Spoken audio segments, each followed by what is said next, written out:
what is the law related to freedom of speech in Singapore? Right? Because we have the First Amendment, so here in America, the government can't take away your freedom of speech. But you said it before, it seems like we're doing it to ourselves these days in America, where we're picking topics that we don't talk about. But what are there any laws related to freedom of speech in Singapore? Yes, some people would say that there is a constitution in Singapore which claims that there is freedom of speech, but it's Article 14.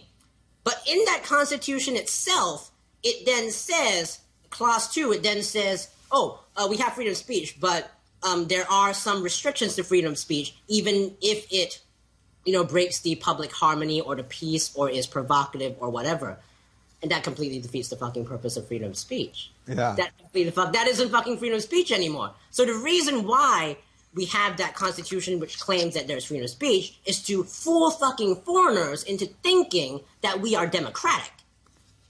And that, because, totalitarian, North Korean-ish, communist motherfuckers, world no like.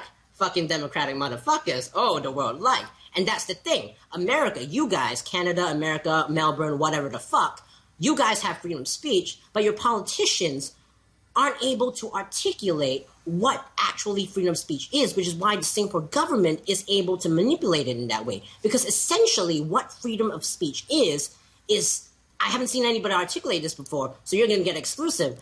But the central aspect of freedom of speech really is immunity from the law, even if you piss people off with your words. Even if I specifically make a comment, some people deem, even if I specifically make a comment that, okay, Lee Hsien Loong, which is the current dictator in our country, rapes children every day, or I tell people to murder every Christian or fucking Muslim in the world so that atheism can rise, I should not be charged for that. That is freedom of speech.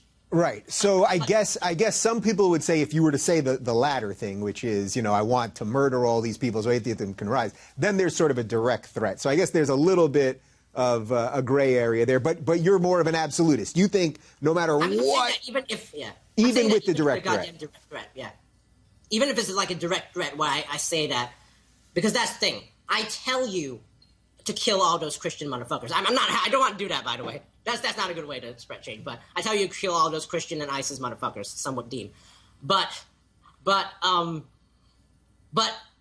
then you go out and kill somebody and you cause a riot.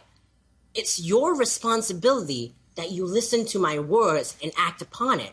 It's not my responsibility. Right.